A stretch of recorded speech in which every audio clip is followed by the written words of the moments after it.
Right,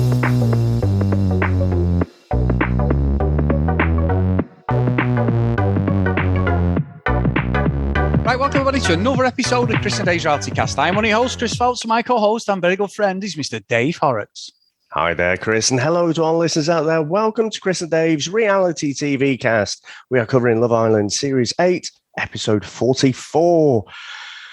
Chris, yesterday I called this problematic island. Don't think it gets much better tonight, but where would you like to start? Well, we got the back end of the Snog, Marry and Pie game. So we got the guys in on the girls. Tasha got, as we thought, Dami and Luca. Adam hit Tasha with one.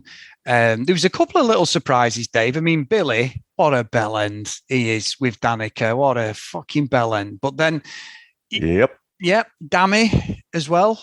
I'm like, oh, God. And then even Davide, I want to pie you, but I want to marry you. You know, and everyone seems to snog Paige. Paige seems to be a bit of a guy's favourite, to be honest. it does. So, I mean, there's so many awful gameplay in there. So I'm trying to figure out who played the game worse, Dami or Billy. Not entirely sure. You know, Dami, after everything that had gone on, after he'd brought back Summer, after he'd gaslit her to basically say, you know, you're obviously feeling things, you know, this is in your head kind of thing. And then he snogs Summer right in front of India. It's like, what is going on in your mind that makes you think that is okay? And I'm just annoyed because India thought did the right thing, threw the fucking ring away, get out of here. But she accepted it later. So, you know, I was having a random thought yesterday, Chris, and I was thinking, and it's possibly a little bit unfair, but I don't necessarily think it is. And I was kind of blaming Liam and Millie for this. Liam basically got away with infidelity in Casa Amor, and he got caught out. He wasn't going to admit it, but he got caught out. And then after a week or so, or however many episodes, Millie forgave him, and then they went on to win it. And I just think I've like got two things on each shoulder. I'm thinking, is it that people are looking at that and thinking, right, this is the way to play the game? Or is it that just men are fucking shit? I think it might be a little from column A, little from column B. It's just the men are so crap in here. And I'm just annoyed because India keeps giving Dami a pass. She keeps letting him off with it. And he keeps getting away with it. So I think maybe because of the longevity, you know, between Dami and India, maybe he played the worst game. But Billy not even acknowledging Danica all the way through. You've even got Adam fucking Collard saying, you know, Billy, you fucked up there. And he's like, oh, yeah, it's just banter though, innit? Look, I've called it out from day one in Casa Amor. Billy is the fucking worst, right? We've not seen that much screen time, but it's obvious. It just jumps out of the TV, the falseness, the fakeness, you know, and we've talked about what's fake in the villa versus, you know, what personality does someone bring in. You can see that's mostly him. Absolute player and horrible, nasty, snidey person. And it was horrible what he did to Danica there. But, Chris, probably my highlight or low light of all of this, and we knew it was coming, but both Dami and Luca pine Tasha, but not just pine her, you know, making sure you get your snidey little fucking bullying comments in there as well. You utter fucking see you next Tuesdays. It just made me sick, to be honest. And like we said before, I'm not Tasha's biggest fan, but fucking hell, that was over the line. And then we get the apologies later, though, don't we? We get the apologies, which are absolutely producer-led. 100%, I will put my house on it. They have not done that, you know, on their own accord. They've not come to that conclusion themselves. The most sheepishly made their crap apologies, because they were crap apologies again. And it just leaves a sour taste in my mouth, Chris. No, Dave, I'm absolutely 100% with you. You know, we've both said about Tasha, we've both called her out, and I stand by what I've said in the previous episodes, but also I support what they have stood up for and Andrew stood up for, because it was wrong. It's bullying. It's wrong. 100%, million percent, it's producer fucking led, because from nowhere, Lucas likes Andrew, like you just said, can I just steal Tasha? And then does this fake faux fucking apology. And I said straight away in Discord tonight, I went, incoming Dammy apology. And within 2 minutes, Dammy pulls her for a chat to apologise. And then both of them sit there talking to Andrew. And you could see by Lucas' body language, he didn't believe any of it. When he was saying to Andrew, he kept looking away. He was fuming. It's no coincidence, Dave, that what broke after the episode yesterday was women's what's it called, Dave? The lady Women's Aid. Women's Aid. And I was going to mention it on yesterday's show, but I didn't want to go too deep in case I got called out on it. But I was going to say Women's Aid called out Adam Collard. Straight away, they've gone on this saying it's no coincidence this has happened, that misogyny, bullying, singling people out, and they've done nothing. And all of a sudden, them two absolute pair of cocks decide to apologise. No, Dave, I'm sorry.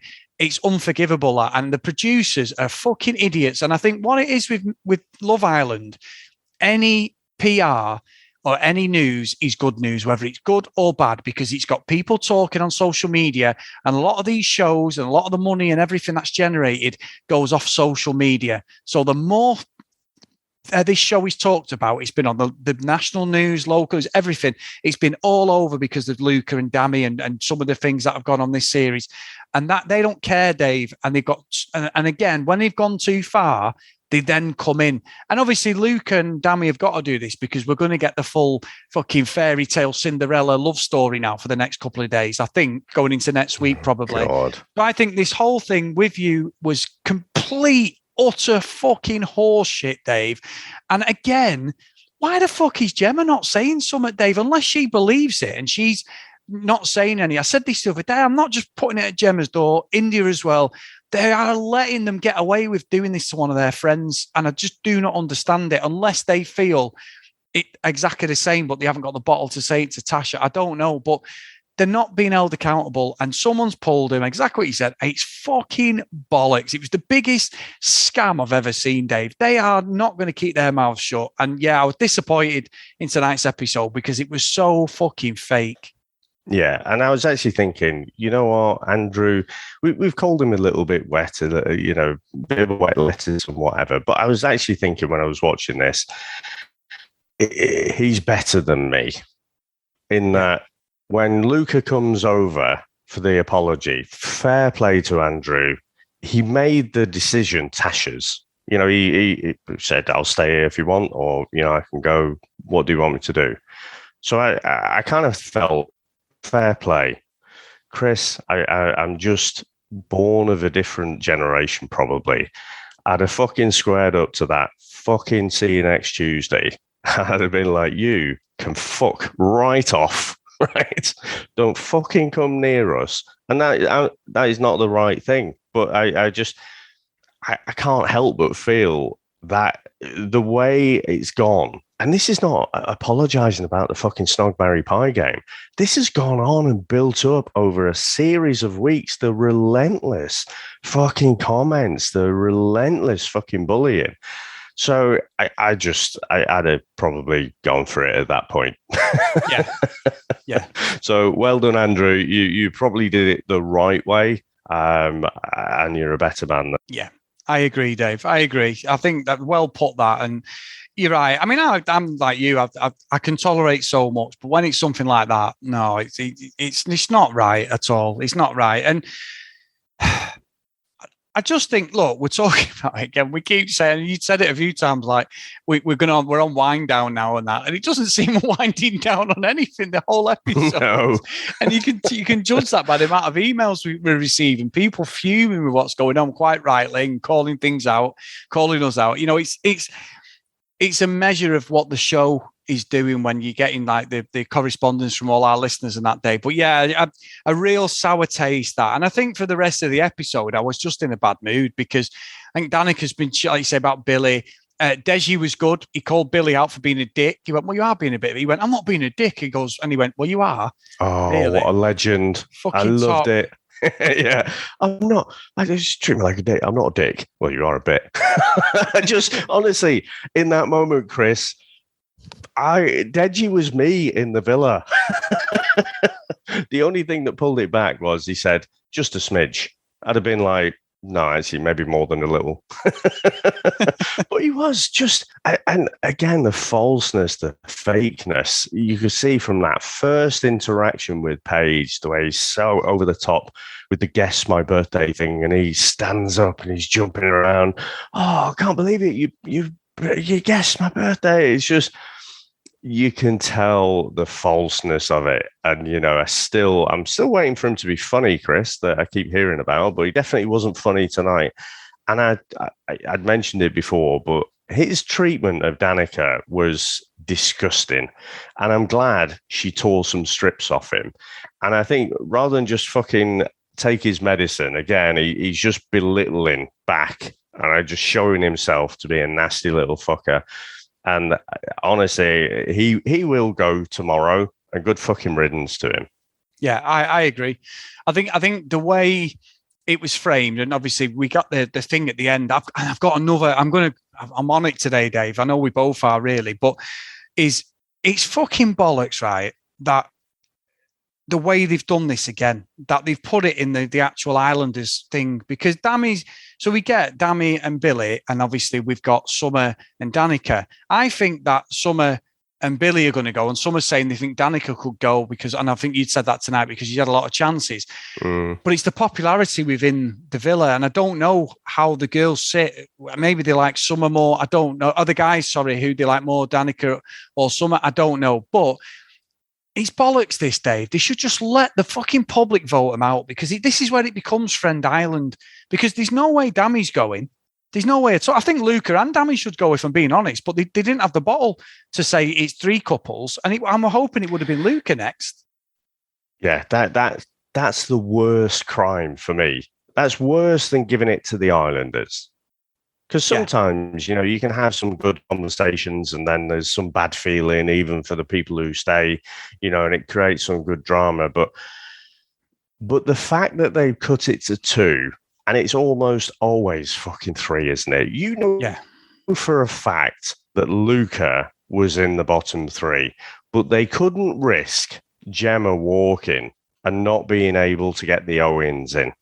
Yes. So they're just like, we're going to have it down to 2. Fucking bullshit, ITV. Absolute bullshit. So, give it to the Villa. Dami's an OG, so he's going to stay, isn't he? Like you say, depends how you can look at it. Danica's been there longer, so she might have built up those friendships, so people might feel that loyalty. But then Summer hasn't really had a chance. Dami's brought her back. She's been pied off, in a not very nice way. So if people go with the premise that it is Love Island, it's about people having chances, and if people have had multiple chances and it's not come through, okay, step aside and give someone else a go. But I was just really pissed off there. It was just such obvious producer manipulation tonight with that voting. Yeah, without a doubt. And if we're going to go off the current situation, Dave, to be fair, it should be Billy and Dami go. But it's not. You've got to pick one of each. So I'm not saying Billy needs to stay, he deserves to stay more than Dami or whatever. But the behaviour, really, it should be, you're out, see you later. But it also... Sorry. Sorry, I just... Because we're fucking on one, because it is, I'm sure, we're triggered by this. I'm sure lots of people are triggered by multiple fucking things that have gone on in this last week in Love Island. But so I'm lighting it a bit, because Danica, I don't know why she went with Billy in the first place. And maybe it's a naivety. And you say about Gemma not calling out, Luca and stuff for how he's treating Tasha. I think she comes across so mature, but I think it's sensible. I think I'm confusing maturity with sensible. She is 19 after all.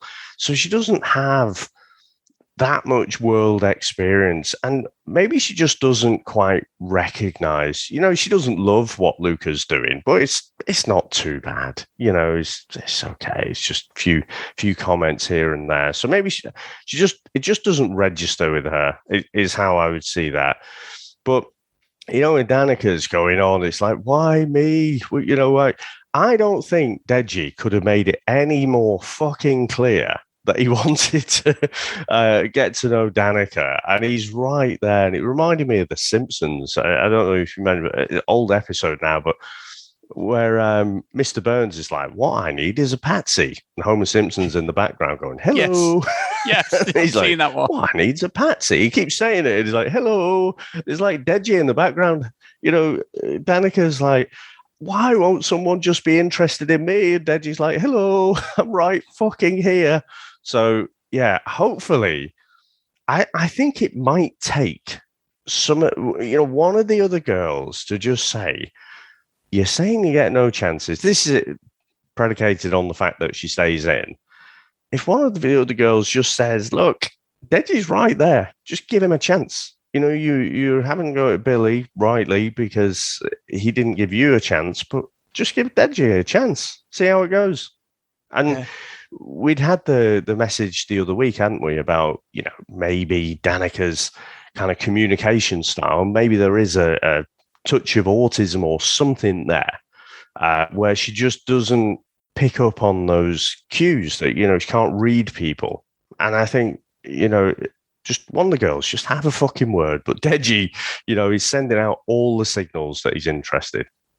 Yeah, I think so, Dave. And I think the cynic in me would say Billy's gone, Deji cracks on with Danica, and you've got a couple there that actually is going to be quite popular with the public and may even make a run to win it because everyone else... Seriously, I'd fucking vote for him. I would. I really would. I think Danica's had a rough end of the stick. The one thing that did bug me, my last little thought was, it did go all fucking Towie stroke reality TV, like Cheshire Housewives. So that filming, the way they filmed that, and like I always talk about this, Sam absolutely will be great in her teeth at this bit, Dave, but you get asked, I've been asked when I used to do the extra work to stand in the background in Cheshire Housewives. I've never actually done it. And you just stand there with a drink and say, fuck all. But, like in a normal bar, if you saw people kicking off and they're having an argument, you'd be like, oh, hang on, or you'd be trying to break it up, wouldn't you? It's like, come on, calm down. And everyone just stands there on these shows, or they don't even acknowledge it and just start looking away and talking. It was all we needed was background extras on that one because Billy is 2 tables away.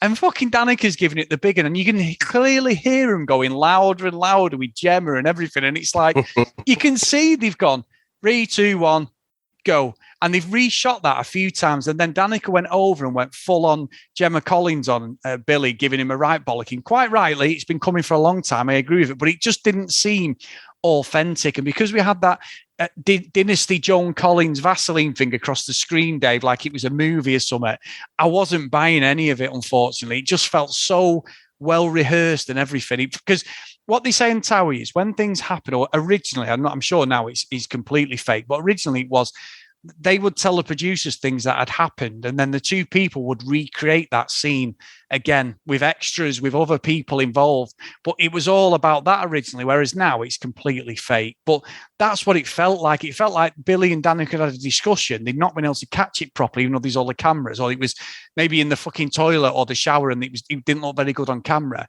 Let's do that again. That just seems so fake to me more than ever. Yeah, and I know we've had a lot of new listeners this season, so not everyone might know what Towie is, but The Only Way is Essex is obviously this crappy drama that Chris loves, or one of many.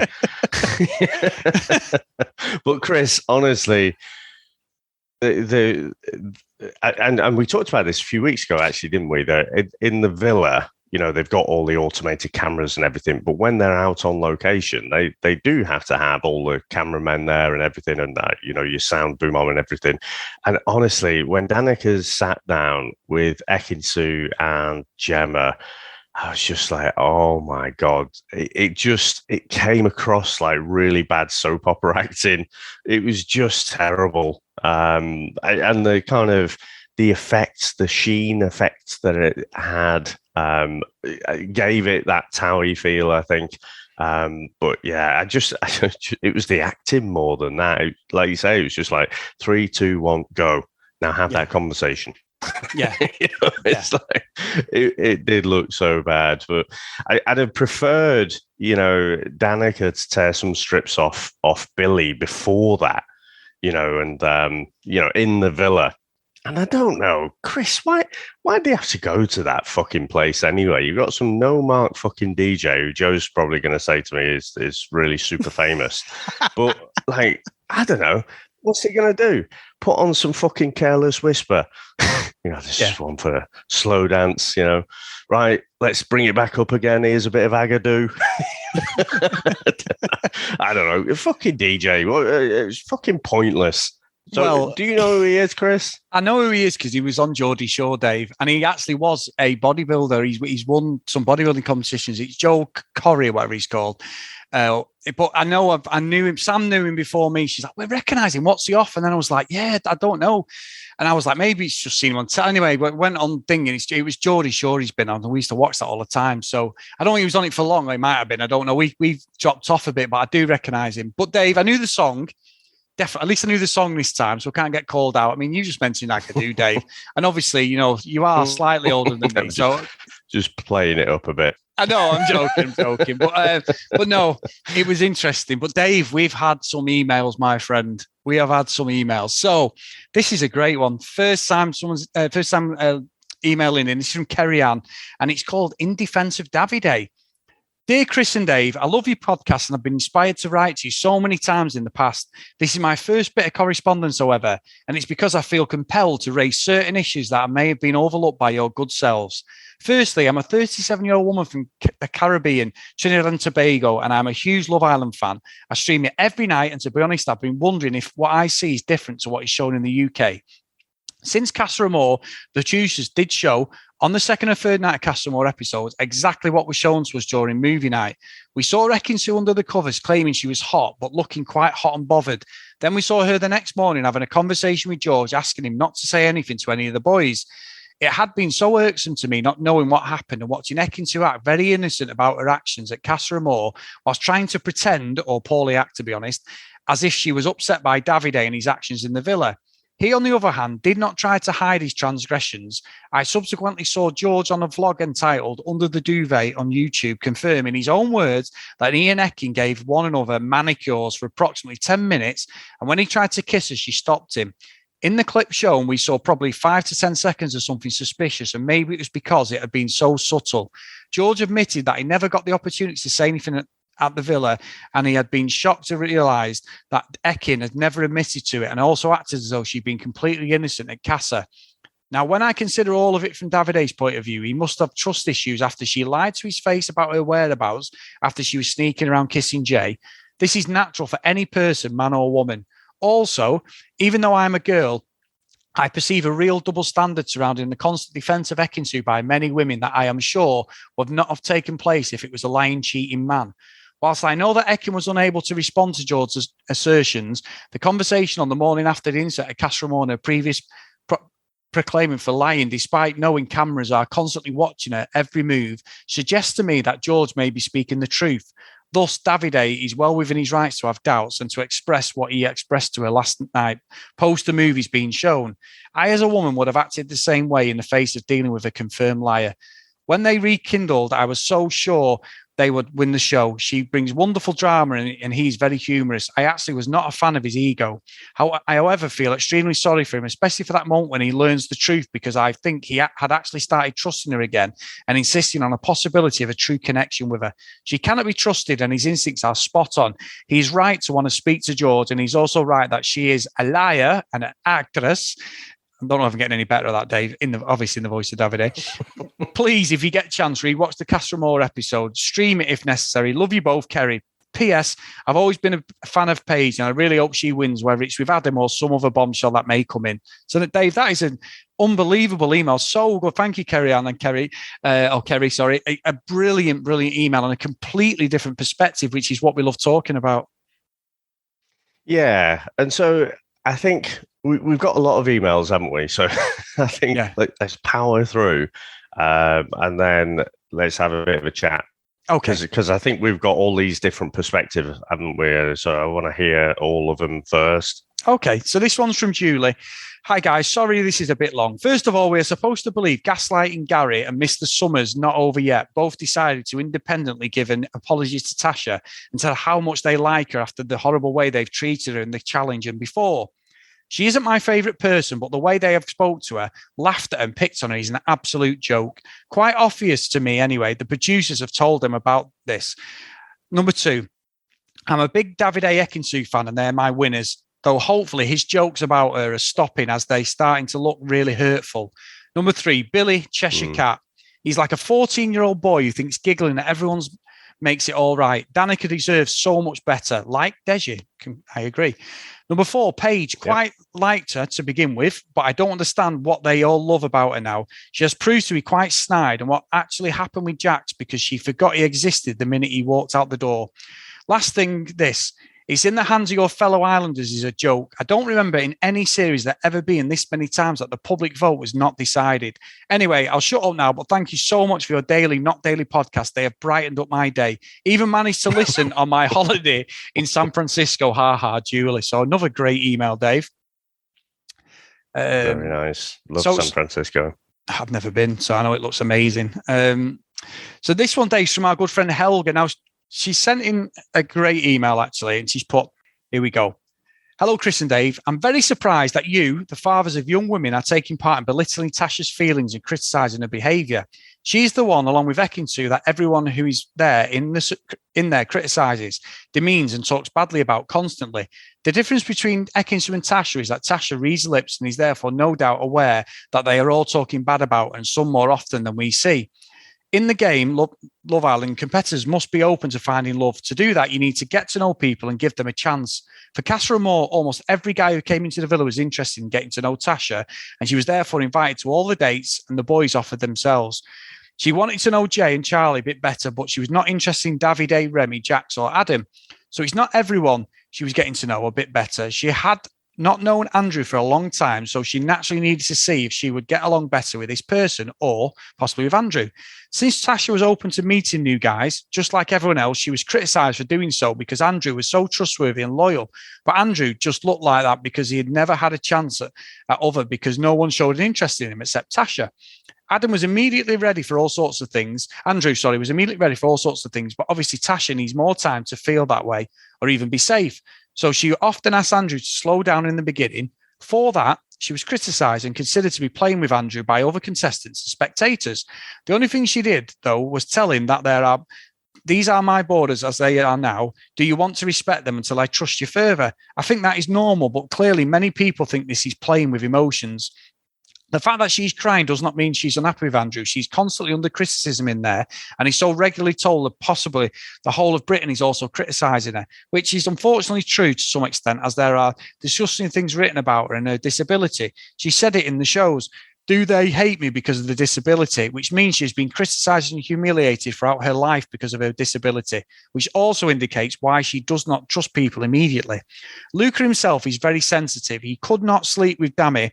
He could not sleep when Dami told him he was fake, and Luca was very angry when Danica said he was very needy and Gemma agreed. So maybe he should just stop mumbling about Tasha so often and a lot. But Luca has been very annoying with Tasha since the first week, and when she decided to stick with Andrew instead of going to Luca.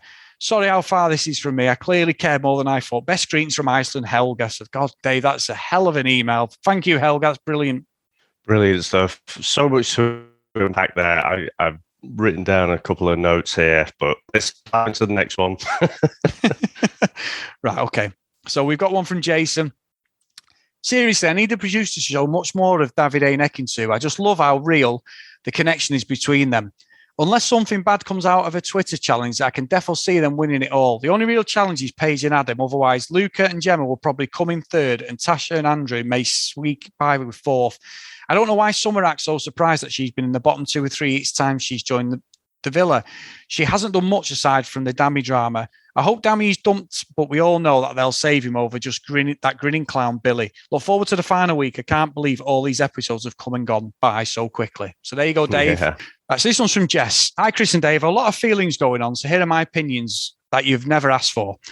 Number one, Luca, what a fucking prick. There are so many red flags going on here. We all know what they are, but perhaps the worst is the way he treated Gemma for simply speaking to another boy, then gaslighting her. He is a misogynist and honestly quite scary. There's a lot of growing up to do, because if he thinks his partner will never be attracted to someone else or having a tiny little flirt, then he has a huge smack in the face coming to him. The jealousy mixed with possessiveness and control is downright dangerous. If Gemma values her parents' opinion as much as she claims, I hope after the show they tell her exactly what the red flags are with Luca and that she listens. Then there is he's picking on Tasha, which leads me to number 2. Tasha, she annoys me too, but as far as her crying over the public not liking her, I get it. I cry very easily. I also get really upset and insecure if it feels like people don't like me or are mad at me.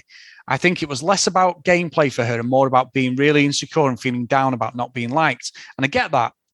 In the Facebook group, Tom posted an interview with her pre-Love Island, and she talks about being picked on in school and that high school was particularly hard as she didn't fit in.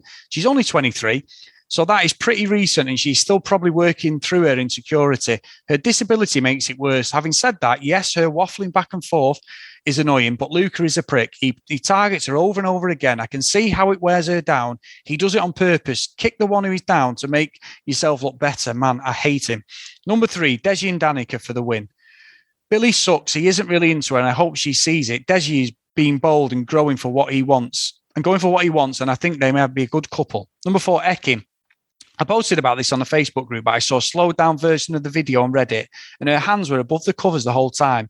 I posted in there what I thought happened, but regardless of what happened, the way the boys are slut shaming her and that Laura continued that on Aftersun is disgusting. Davide gets off scot-free and Ekin is ashamed.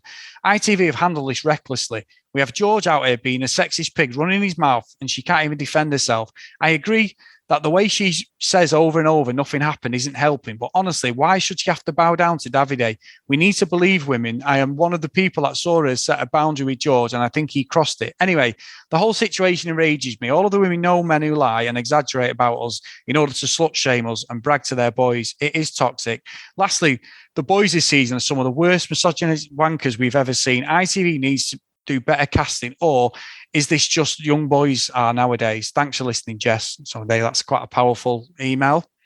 Tom, and this is, hi guys, I was thrilled to hear you've done a 180 and joined Team Tash Drew. I'm not sure about that, Tom. For now, who knows how long that will last. The reason the Tom Dar with the trademark Dave, Tom don't, initially picked them as potential winners about a month ago was because it picked up on their chemistry and they seemed very well suited for each other. There was just something right about them that says, when you know, if you know what I mean. They're only the couple who have remained together from the very beginning. When the audience chose the first couples, ironically, they're the only ones the audience got right. She was flattered by the attention she received from the new boys, but always went back to Andrew because of their strong connection, not because he was the safe bet, which is the narrative Luca and Dami have been trying to sell, which a lot of the audience seems to have bought. Their motive for doing so is quite likely because they seem as the greatest threat to them winning Love Island, when in reality their greatest threat is themselves.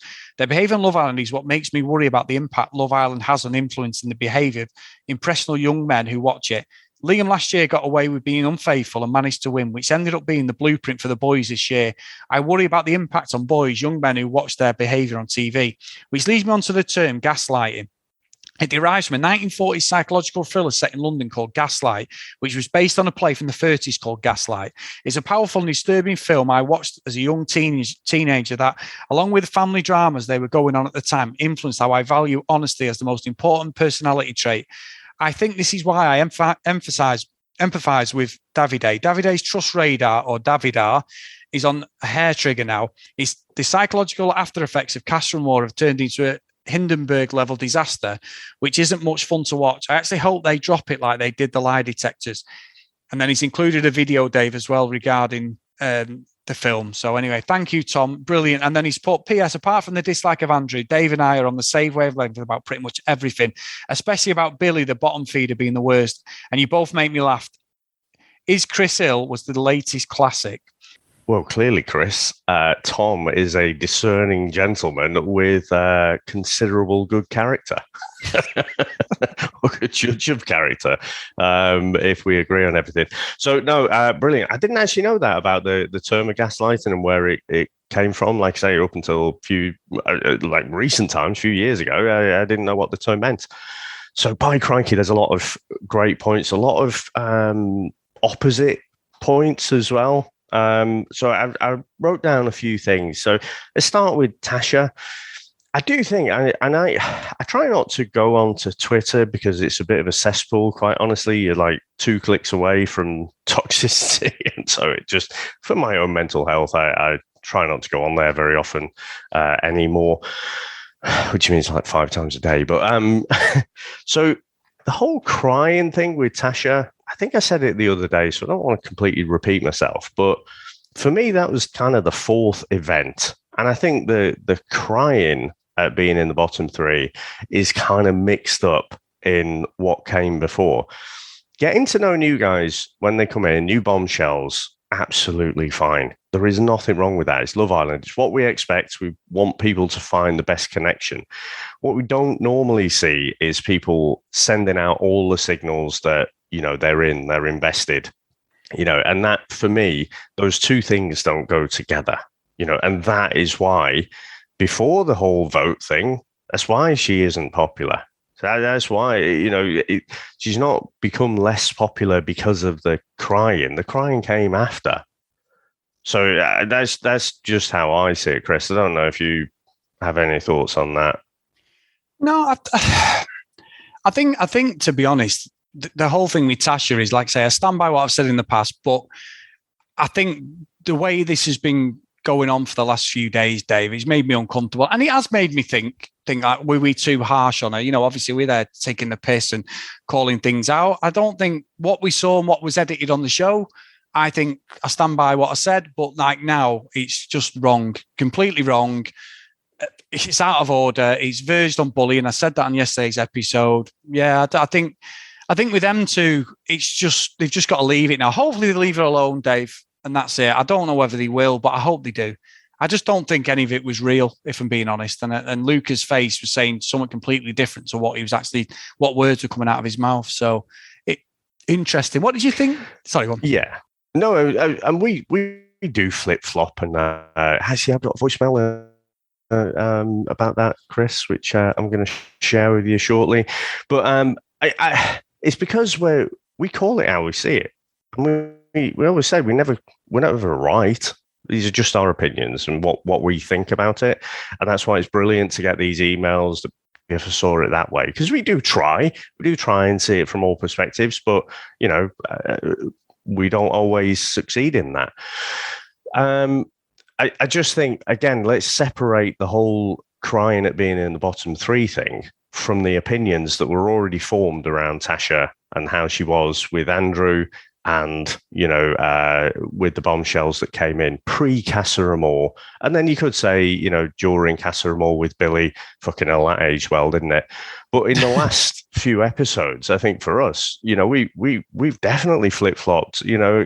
Christ, if you'd have said to me last week that I'd end up voting for Andrew and Tasha as my favourite boy and girl, I'd have given you a slap. It does change based on what you see. And I think the way they've been since, especially since movie night, they've separated themselves from the group. So if it comes down to like a popularity contest, they're kind of, they're going to end up fucked off. But I've appreciated how them themselves, they've doubled down. And actually, I've really warmed to them over the last few days. No, good stuff. Anything else on the emails you picked up on, Dave? Now, Chris, one of the most contentious things, I think, is the Ekin-Su and Davide thing, or Ekin-Su, Davide and George thing. And we had I'm just looking at my notes here, 2 really conflicting views about that. Now, I've seen the term used with Ekin-Su of slut shaming, and we talked about After Sun, and I think that the way that was framed by the guy, I can't remember whose name was, that was too far, and that was like slut shaming because you had two people there, but no, he called out Ekin-Su. So that, for me, falls into the category of slut shaming. But when I see that term in terms of Ekin-Su, I need someone, whether that's you or whether it's someone else, I need someone to help me understand if this is it, because I don't recognize it as that. Because it's Love Island, right? We have this pretense that, you know, they're all there for love, but it's all there for the fucking drama. That is why it is this cultural phenomenon.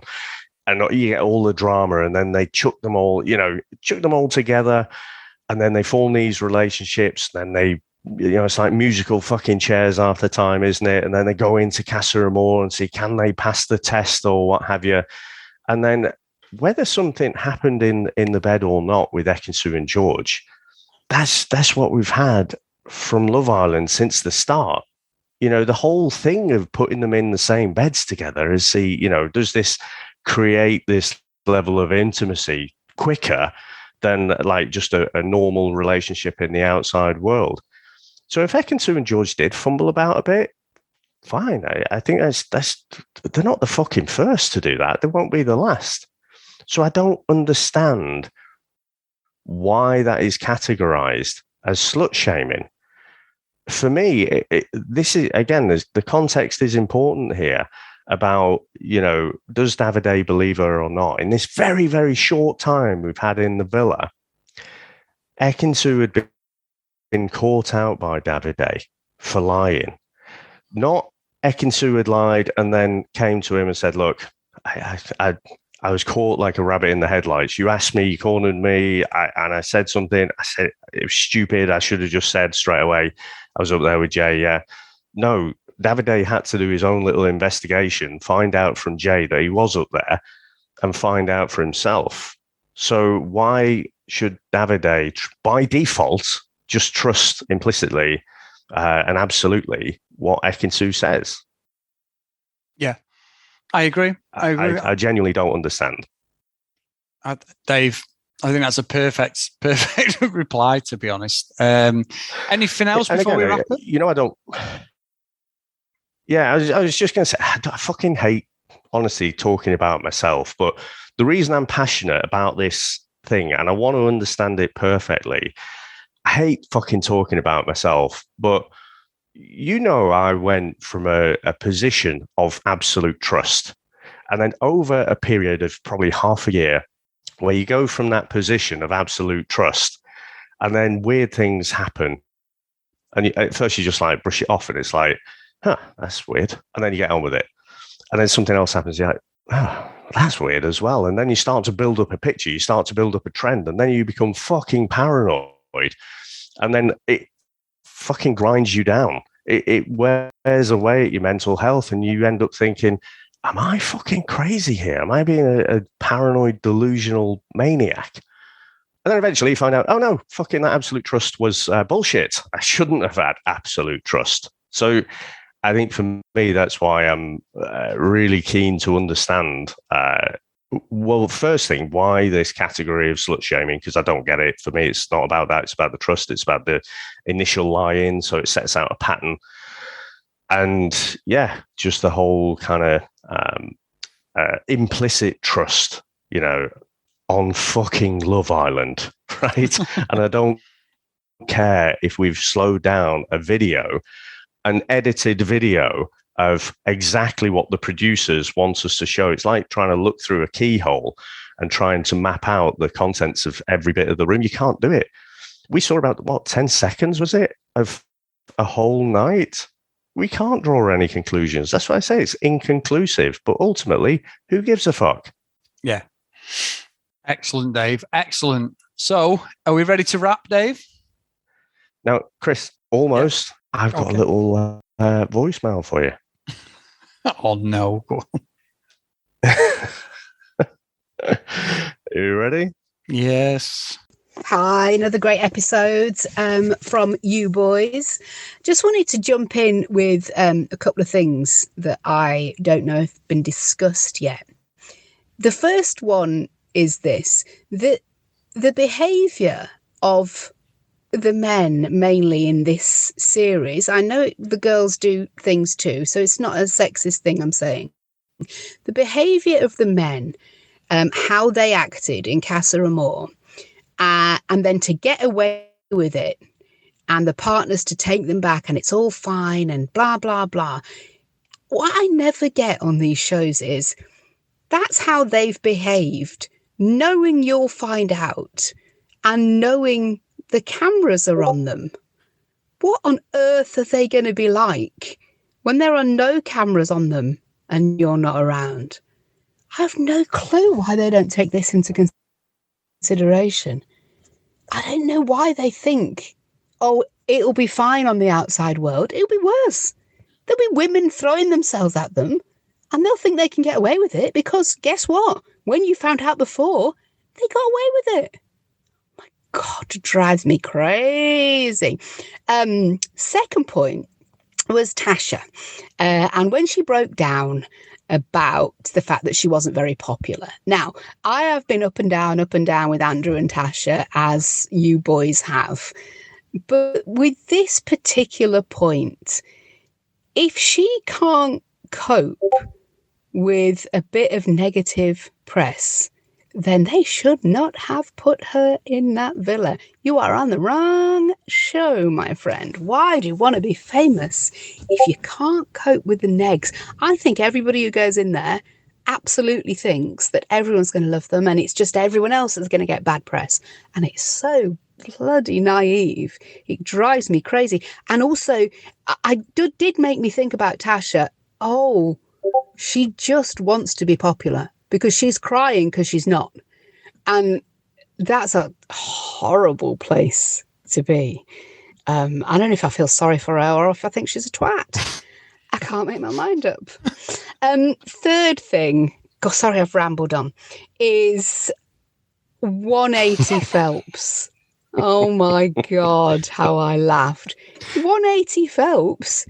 This is the way you get away with your reality radar bullshit, darling. Oh, I'll just say I'm 180 Phelps today. I won't mention the fact that the reality radar was bullshit. Anyway, I look forward to buying my 180 Phelps t-shirt and I'll see you soon.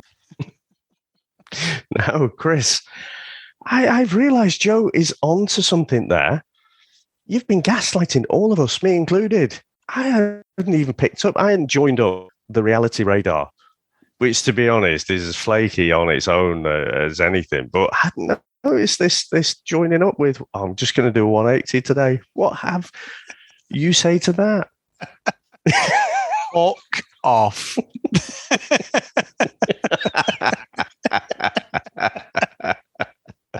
There's my answer. Fuck off. So, I want to pick up on the first point though, because this cheating when all the fucking cameras are there. My initial thoughts are the same. Is it just like, are they just as bad as this or worse? And I think there is a heavy dose of that. But I can't help but feel like this is their tactics in this game, because it is a game. There's a prize at the end of it, and that's the 50K or it's the social media career. It makes me think there are some side conversations going on here about, well, we can't just be a boring couple because no one will care about us and we won't get any screen time. So we need to do something. We have to act a bit bad and then, create a story arc so that we come through adversity and what have you.